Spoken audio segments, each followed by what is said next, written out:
Bonjour, vous écoutez La Page Sensible, le journal de lecture et d'écriture d'une autrice émotive. Je m'appelle Marion Josserand et j'adore lire des romans contemporains, surtout ceux qui me titillent la corde hypersensible. J'aime tellement ça que j'ai même décidé d'en écrire. Dans ce podcast, je partage avec vous les romans qui éclairent si bien ma vie que j'ai envie de les recommander à la terre entière. Au passage, je vous raconte mes aventures d'apprentie autrice parce que ça aussi, c'est toute une histoire. Âme sensible ?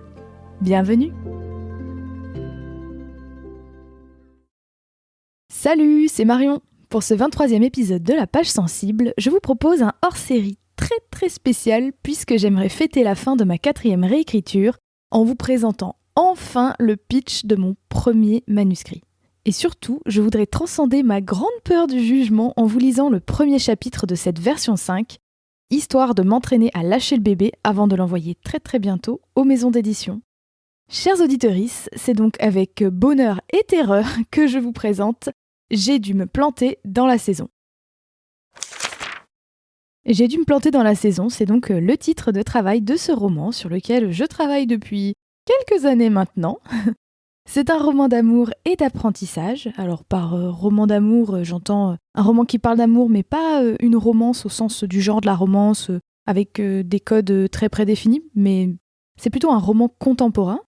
Et aussi quand je parle de roman d'apprentissage, j'entends par là ces romans qui parlent un petit peu du passage, pas forcément, mais en général c'est le passage soit de l'enfance à l'adolescence, soit de l'adolescence à la vie adulte. Et moi ça parle vraiment du passage à la vie adulte, de l'entrée dans la vie active.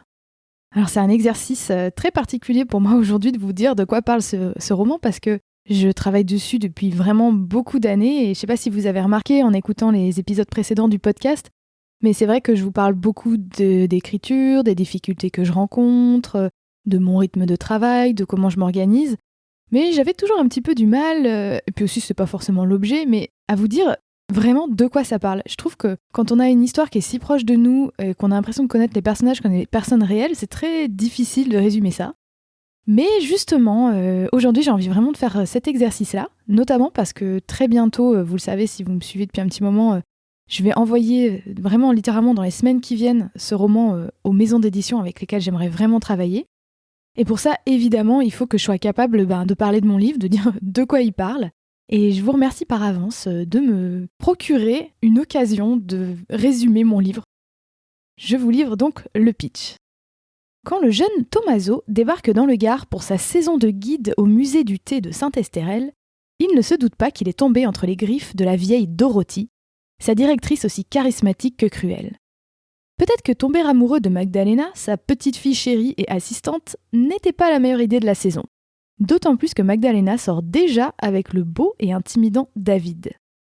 Alors que le printemps vire à l'été caniculaire, Tommaso découvre des secrets sur le couple et sur la famille de Magdalena qui l'amènent à questionner ses propres désirs, tout en s'interrogeant. Peut-on sauver quelqu'un de lui-même sous prétexte qu'on l'aime ? Voilà, c'est comme ça que j'ai choisi de présenter le plus succinctement possible cette histoire. Alors évidemment, je vous raconte pas, je vous raconte que le début, on va dire que ça représente à peu près le premier tiers du roman.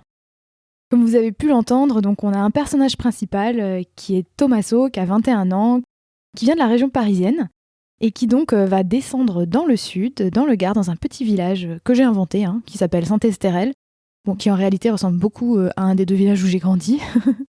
Et Tommaso, en fait, il commence une saison en tant que guide, donc pour faire des visites guidées dans ce musée du thé assez loufoque, assez une espèce de manoir à flanc de colline comme ça, derrière les coteaux de vigne, qui est dirigé par cette fameuse Dorothy, une vraie matriarche qui est la fondatrice du musée, qui a créé cette collection, qui est extrêmement érudite et passionnée par ce sujet qu'est l'histoire du thé et les usages du thé à travers le monde. Et donc ils vont recevoir plein de groupes de visiteurs, beaucoup notamment de tours organisés en cars, qui vont venir visiter ce musée familial en fait, que Dorothy tient avec son fils Georges et sa petite fille Magdalena. Alors quand je dis petite fille, on peut avoir l'impression que c'est une petite fille, mais non, je crois qu'elle a 26 ans Magdalena. Ouh, je devrais savoir ça. En tout cas, elle a quelques années de plus que Tommaso. Et le grand malheur de Tommaso, déjà c'est qu'il n'est pas du tout sûr que ce job va lui plaire, parce que les horaires sont un peu fous, il faut travailler en nocturne, il vit en coloc avec ses collègues dans le village, alors que lui il vient de la ville. Donc c'est très particulier comme mode de vie, il ne sait pas du tout s'il va se plaire dans dans ce village, dans ce travail-là également. Puis lui, en plus, il aime pas le thé, Tommaso, mais pas du tout. Et surtout, son grand malheur, c'est qu'il va pas pouvoir s'empêcher de tomber amoureux de Magdalena. Mais Magdalena, elle est plus âgée que lui, beaucoup plus mature, beaucoup plus responsable.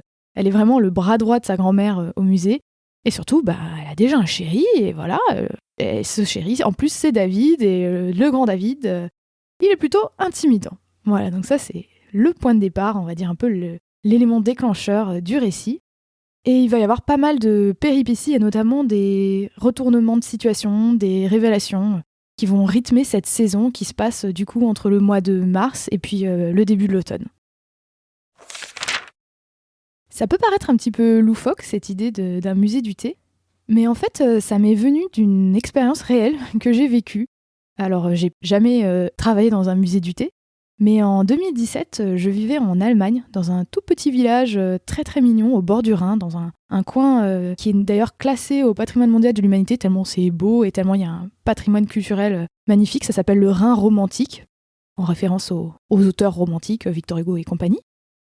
Et pourquoi est-ce que j'étais allée habiter dans ce petit village ? Et justement, c'est parce que complètement par hasard, au détour d'une petite annonce, j'avais trouvé un job de guide.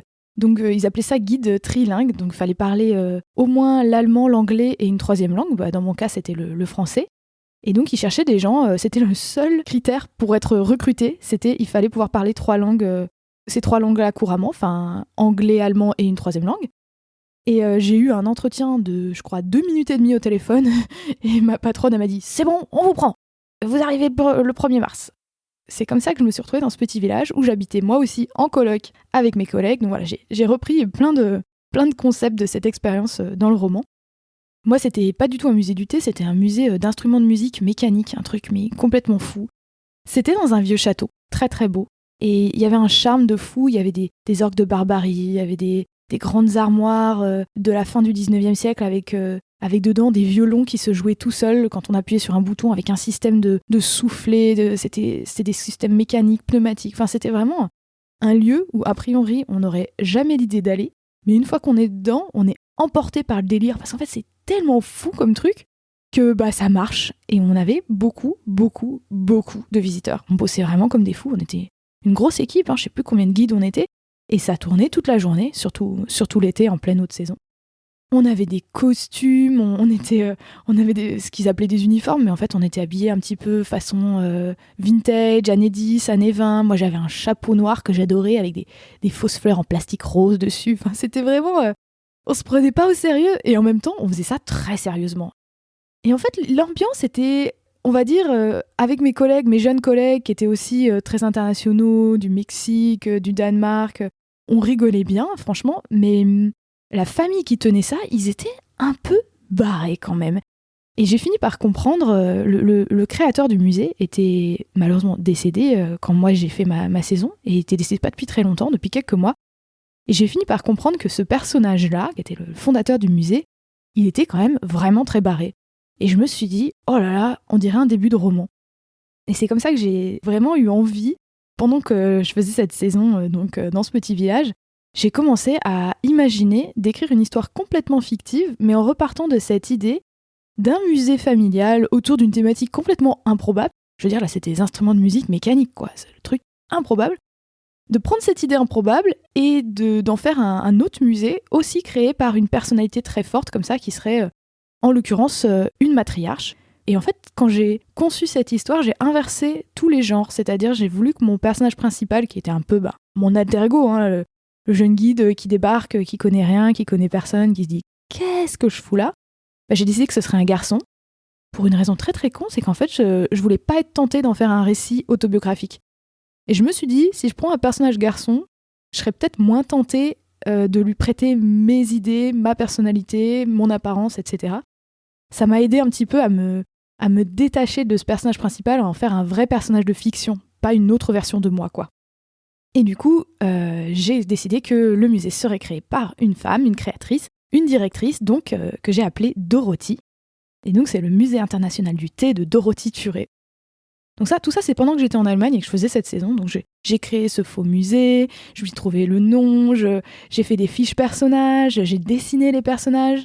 D'ailleurs, j'essaierai de penser à vous mettre sur le blog, dans les notes de l'épisode, une photo, un petit scan des dessins que j'ai fait, des dessins originaux que j'avais fait quand j'avais dessiné mes personnages. Ça peut être rigolo.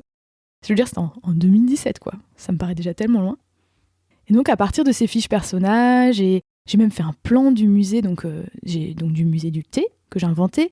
J'ai eu cette intention, je voulais écrire un roman qui soit loufoque, cruel et sensuel. Voilà, c'était ça mon idée.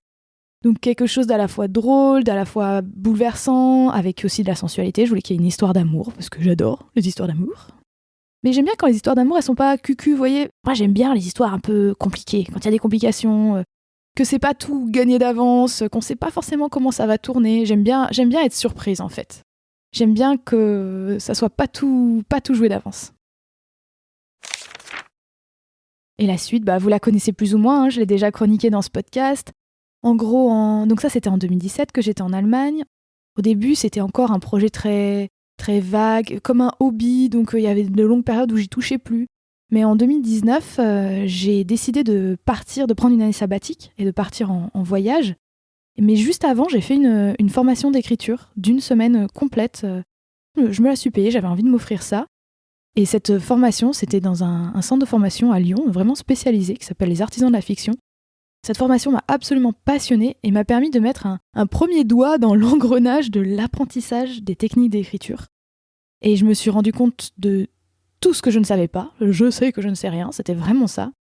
Et ça m'a permis, après, par la suite, de continuer à me former toute seule, en lisant notamment des manuels qui avaient été conseillés dans le cadre de cette formation, mais aussi en écoutant énormément de podcasts, à peu près 350 heures de podcasts par an. Donc voilà, ça donne un peu une idée de la quantité de conseils d'écriture, etc., de réflexions autour de l'écriture que j'ai consommé ces dernières années. Et en fait, pendant tout ce temps, moi, je me suis un peu considérée comme étant en apprentissage. Quand je dis en apprentissage, je veux dire comme une formation en apprentissage, c'est-à-dire que d'une part, j'ai des apports théoriques à travers ces livres, ces formations, ces podcasts, et d'autre part, je les appliquais, je les mettais vraiment en application dans mon propre manuscrit, donc cette histoire-là de J'ai dû me planter dans la saison. Et ça, je l'ai fait à un rythme un petit peu ralenti en 2019-2020 quand même, parce que je suis partie en voyage, j'ai pris le train sibérien, puis après j'étais 1 an au Japon, je fais un visa vacances-travail, donc ça faisait partie, c'était encore, je l'avais encore en tête, j'écoutais beaucoup de podcasts d'écriture, mais c'était un petit peu, c'était encore la phase de préparation, c'est-à-dire que je travaillais sur le plan de l'histoire, les fiches personnages encore, à un petit peu les approfondir, etc. Et quand je suis revenue fin 2020, comme tout le monde, je me suis retrouvée dans un confinement, le confinement de novembre 2020. Et là, en 2 mois, en novembre-décembre, j'ai écrit 120 000 mots. C'était mon premier NaNoWriMo, ce défi d'écriture qui a lieu tous les ans en novembre. Et donc j'ai écrit tout le premier jet en l'espace de 2 mois, grâce à toute cette longue préparation que j'avais faite déjà depuis 3 ans. Et suite à ce premier jet qui s'est terminé en décembre 2020, et pendant toute l'année 2021 et toute l'année 2022, j'ai retravaillé ce manuscrit, j'ai fait des réécritures successives, dont une suite à une bêta-lecture, c'est-à-dire que j'ai demandé à 7 personnes de lire le texte et de me faire des retours, je leur avais préparé un petit questionnaire. Et grâce à toutes ces étapes, j'ai pu terminer cette semaine même. Oh là là, qu'est-ce que j'étais contente, j'ai terminé vendredi soir, finir ma semaine en beauté, j'ai terminé la version 5 de ce manuscrit. C'est pour ça que là, je suis super contente. Je me sens enfin prête un petit peu à lâcher ce bébé que donc je biberonne depuis 2017. Et vraiment là, ça y est, je pense que c'est une version que j'ai envie d'envoyer aux maisons d'édition parce que voilà, je considère que je ne vais pas pouvoir aller beaucoup plus loin toute seule. Et notamment, en plus, c'était pas que toute seule parce que j'ai aussi l'aide de mes bêta-lectrices et bêta-lecteurs. Donc là, j'ai un peu l'impression que je lui ai donné les meilleures chances que je pouvais lui donner à ce manuscrit. Et voilà, maintenant, il n'y a plus qu'à l'envoyer. Je vous ai dit que j'avais terminé cette version 5 cette semaine, mais j'ai aussi terminé une étape très importante pour moi, qui était que j'ai rédigé le synopsis complet du manuscrit, et qui n'était pas un exercice très facile parce que c'était la première fois que je faisais ça. Je n'avais pas l'habitude d'écrire des synopsis, c'est quand même un exercice très particulier. Et j'ai aussi rédigé la note d'intention, qui est un petit peu comme une lettre de motivation en fait, que j'adjoindrai au manuscrit pour les maisons d'édition pour expliquer un petit peu ce que je viens de vous dire là oralement et de façon beaucoup plus concentrée et succincte évidemment. Mais voilà, expliquer d'où vient ce manuscrit, que c'est inspiré d'une expérience que j'ai vécue, de quoi ça parle, le pitch, etc. Ce qui m'a beaucoup aidé pour cette étape-là, c'était de le faire relire et d'avoir les commentaires d'une amie qui écrit aussi, Mathilde Gall. Ça m'a vraiment aidé d'avoir une deuxième paire d'yeux sur ces éléments-là, un petit peu de pièces jointes du manuscrit. Et d'ailleurs, vous réentendrez parler de Mathilde très bientôt parce que je la recevrai en mai pour parler de son roman qui va sortir le 5 mai et qui s'appelle Des vies orageuses, donc à suivre.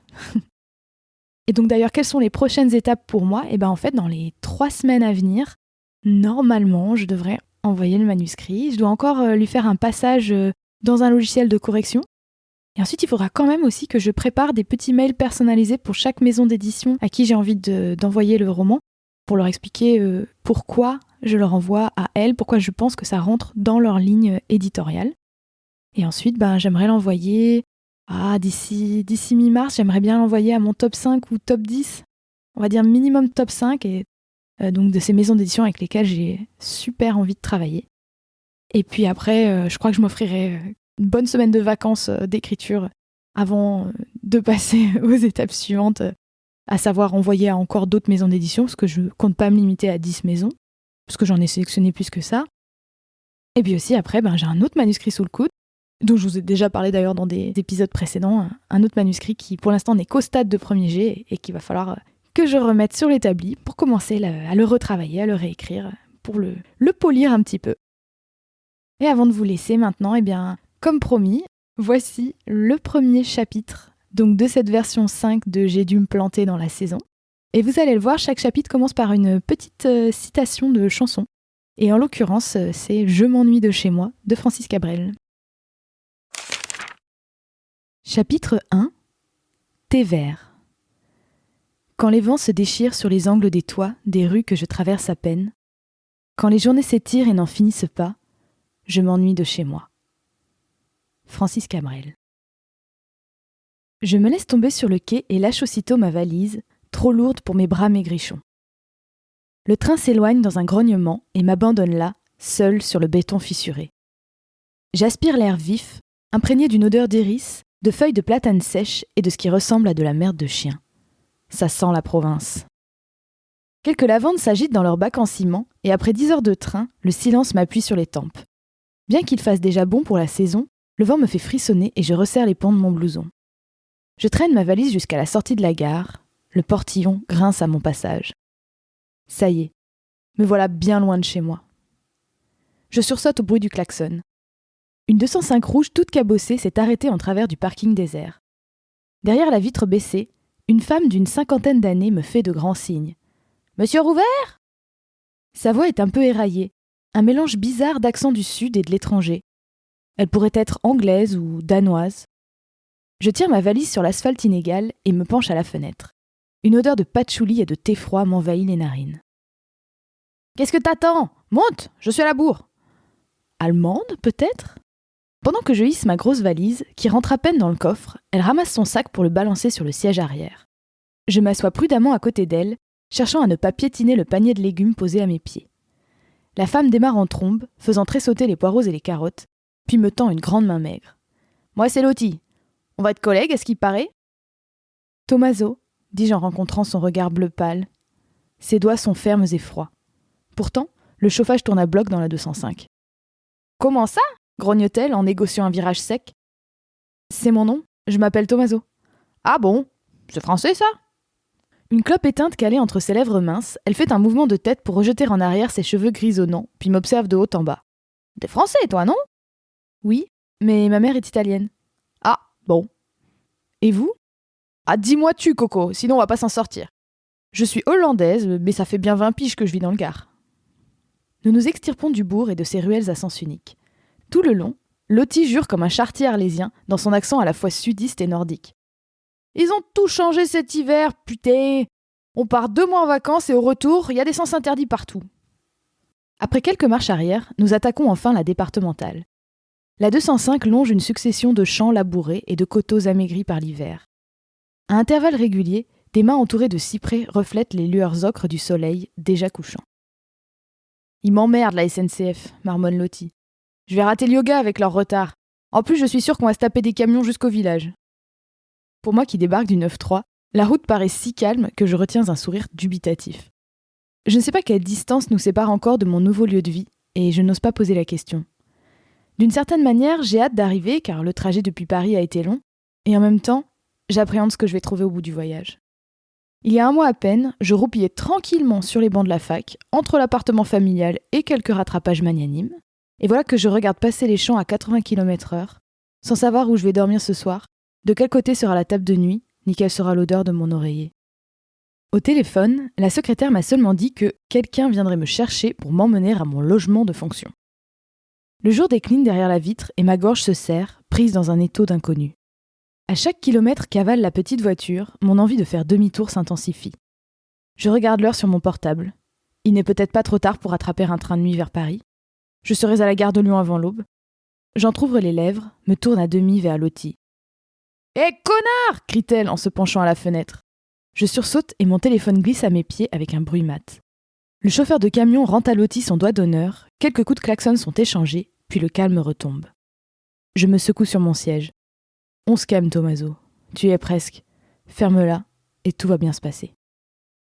Un quart d'heure s'écoule sans autre insulte ni amabilité. Au niveau d'un vieil abribus, Lottie tourne sèchement pour emprunter une route encore plus étroite. Dans le soir tombant, le panneau indique « Saint-Estérel, 2,4 km ». Comme un défi à mon scepticisme, le paysage embellit à vue d'œil.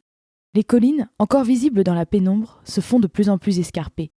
Une chaîne de montagnes barre l'horizon, écaillée comme une tortue, présentant ses teintes crayeuses aux dernières lueurs du jour. Les unes après les autres, des lumières s'allument aux fenêtres des grosses maisons posées entre vignes et oliviers. Cette beauté me rassure un peu, comme un gage que je n'ai pas fait tout ce chemin pour rien.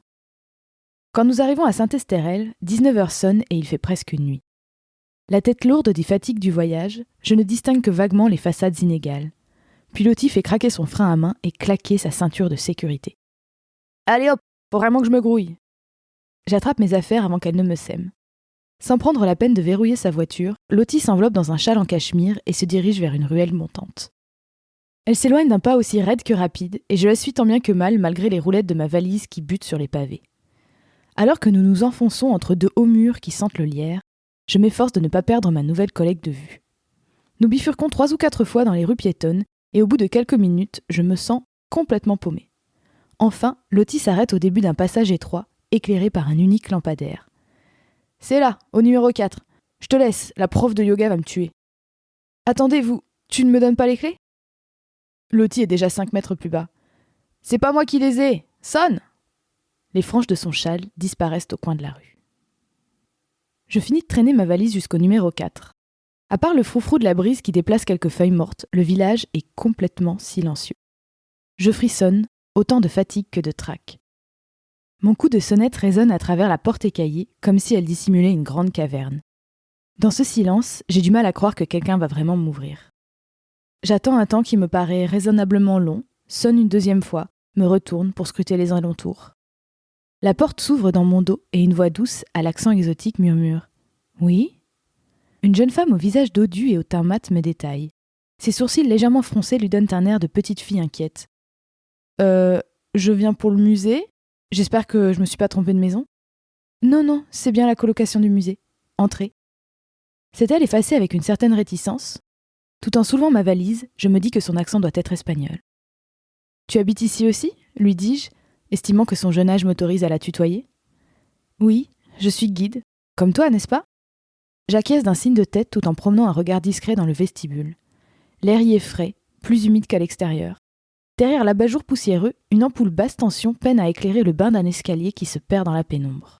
La jeune femme suit mon regard vers le fond du hall, où une porte se devine. « La cuisine. Viens, je dois te faire visiter. »« Merci. Comment tu t'appelles ?»« Giovanna. »« Moi, c'est Tommaso. »« Comment ?»« Tommaso. »« Ah, enchanté. » Elle n'a pas l'air enchantée du tout. C'est un tout petit bout de femme, ce qui explique peut-être sa méfiance. Elle doit avoir la vingtaine et mesurer moins d'1,50 m. Je me demande si je lui fais peur. Un gringalet comme moi, 63 kilos tout mouillé, ça serait un comble. Mais malgré sa réserve, ses yeux noirs dégagent une sympathique douceur. Je suis bien placée pour deviner qu'il s'agit simplement de timidité. Tandis qu'elle me fait découvrir la cuisine au plafond voûté, j'apprends que Giovanna a emménagé ici il y a seulement 5 jours. À cette nouvelle, une bouffée de soulagement me traverse. Je ne serai donc pas le seul petit nouveau demain, à peine arrivé dans ce bled pour démarrer un job improbable. Dans un angle de la pièce, un canapé bancal et une télé à tube cathodique font office de coin-salon. Voilà donc le logement tout confort entièrement meublé dont parlait l'annonce. La déco n'a pas dû changer depuis les années 50, ce que confirme le reste de la maison. Alors que nous explorons les 3 étages en évitant de nous cogner les coudes, Giovanna m'apprend qu'il y a un 3e colocataire, mais nous ne le croisons pas. S'il est dans la maison, il ne fait pas un bruit, et ce silence me semble un peu surnaturel. Sur le palier étroit du premier, j'aperçois en grimaçant une baignoire sabot dans la salle de bain. Même si je ne suis pas bien grand, les douches s'annoncent compliquées. Au 2e, Giovanna me confie enfin la clé de ma chambre. Elle redescend aussitôt les escaliers en se frottant les yeux, comme soulagée d'avoir accompli sa mission. À force de questions, j'ai découvert qu'elle débarquait fraîchement, non pas d'Espagne, mais du Pérou. Avec le décalage horaire, je parie qu'elle file tout droit se coucher. Il me tardait d'être seule dans ma chambre et c'est avec soulagement que j'introduis la clé dans la serrure. En poussant le battant, je suis frappée par l'odeur de carton et de bois humide qui y règne. C'est comme entrer dans une vieille caravane, baignée par la lumière jaune du lampadaire pendu juste devant ma fenêtre. Je fais vite le tour du mobilier, qui n'est pas sans rappeler celui d'une cellule de moine. Un sommier en fer, une armoire et un bureau en contreplaqué, une chaise en formica. Dans quels ordres anachroniques suis-je rentrée ? J'ouvre ma valise contre le mur, et à l'idée de la vider dans l'armoire, une immense flemme m'envahit. Je ne sais pas si je le dois à la journée de voyage, au poids des bagages ou à l'atmosphère confinée de la maison, mais je suis frappée du même sommeil précoce que mes 2 colocataires. Abandonnant toute idée de dîner, je me glisse dans des draps que l'usure a rendus étonnamment doux. J'ai renoncé à fermer les volets, harnachés à la façade par au moins 2 couches de vigne vierge. Malgré les rideaux, la lumière du lampadaire inonde mon lit. Cette intense fatigue m'annonce sans faillir une bonne nuit d'insomnie. Je reconnais ce poids douloureux sur mes paupières qui m'avertit que même si je ne tiens plus debout, je ne m'endormirai pas avant l'aube. Maintenant que je suis immobile, les pensées tournoient dans ma tête comme des papillons de mauvaise nuit. Putain, mais qu'est-ce que je fous là ? Pareil à une pile de valises, le doute pèse sur ma poitrine et me raccourcit le souffle. Bien sûr, personne ne m'a forcé à venir ici. À 21 ans, je suis un grand garçon et, contrairement à ce que prétendrait ma mère, je prends mes décisions tout seul. Ne pas savoir ce qu'on veut faire de sa vie, ça ne veut pas dire qu'on n'a aucune volonté. On hésite, c'est tout. On farfouille, on teste, on déchante, on réessaye. Je crois que je suis là pour farfouiller. Quitter Paris, l'idée m'a tout de suite séduit. Avoir de l'argent qui soit vraiment à moi, encore plus. Ne plus voir la tronche des profs de fac, ça, c'était le bonus. 3 ans et demi de leurs airs prophétiques et de leurs prétentions débonnaires, c'est assez pour vous dégoûter à vie de l'histoire. Même quand on a enfin, 6 mois après tout le monde, réussi à valider sa licence à la con. Qu'est-ce qui m'aurait retenu là-bas ? Un master sans débouché ? L'anonymat des amphis ? Certainement pas une chérie. Autant se perdre dans un petit bled du sud. Au moins, ça aura des faux airs de vacances, me disais-je. Tout, n'importe quel job saisonnier, plutôt qu'un nouveau semestre à me demander quelle spécialité choisir pour déjouer l'ennui et le chômage. Me voilà donc sur un sommier creux, le nez dans la lavande rance, avec la lumière d'un lampadaire en pleine poire. Trop tard pour faire demi-tour. Demain, je commence ce taf mystérieux, attrapé au détour d'une annonce Pôle emploi. C'est drôle comme quelques lignes de caractère sur une page internet peuvent te faire traverser tout un pays. Bien sûr, je n'ai pas précisé à mes potes ce que je partais faire, pour ce que ça les intéressait. J'ai vaguement évoqué un boulot touristique, où il fallait parler plusieurs langues. Qui m'aurait cru si j'avais dit que j'allais me perdre au milieu du Gard pour travailler au Musée international du thé de Dorothy Thuré ? Il m'aurait répondu « Gros, quand tu t'inscris à Pôle emploi, tu reçois tout le temps des mails pour des emplois bidons. Rassure-moi, tu leur as pas filé ton numéro de carte bleue. » Voilà, j'espère que ce petit extrait vous aura plu. C'était le premier chapitre de J'ai dû me planter dans la saison. En tout cas, je vous remercie d'avoir écouté jusqu'au bout cet épisode numéro 23 de La Page Sensible. Je me demande si la présentation de mon manuscrit vous a rappelé des œuvres que vous connaissez, soit des romans, des films, des séries. Parce que quand on soumet un manuscrit, en fait, c'est toujours bien de pouvoir le comparer à des œuvres similaires. En fait, tout simplement pour que la maison d'édition puisse se faire une idée du ton, du genre de thématique qu'il y a dans le livre. Donc si jamais ça vous a fait penser à des trucs, ça serait vraiment adorable de me le mentionner en commentaire ou alors juste en m'envoyant un petit mail à contact@marionjosserand.fr parce que ça me serait très utile de pouvoir avoir ces œuvres comparables en fait. Et pour recevoir d'ailleurs mes meilleures recommandations de films et de podcasts en lien avec chaque épisode de La Page Sensible, vous pouvez vous abonner à ma petite newsletter pleine de bonne humeur en cliquant sur le lien dans la description du podcast. C'est vraiment une newsletter où je parle de plein de sujets, il y a aussi plein de petites anecdotes autour de l'écriture, de la création du podcast. Et c'est une très bonne ambiance, donc n'hésitez pas à me rejoindre. Enfin, ne ratez pas le prochain épisode dans lequel je vous parlerai d'une de mes nouvelles chouchoutes, l'écrivaine Clémentine Beauvais, une autrice à la plume hyper créative, super facétieuse et tellement entraînante. Je l'adore. À très bientôt, et d'ici là, je vous souhaite de belles lectures.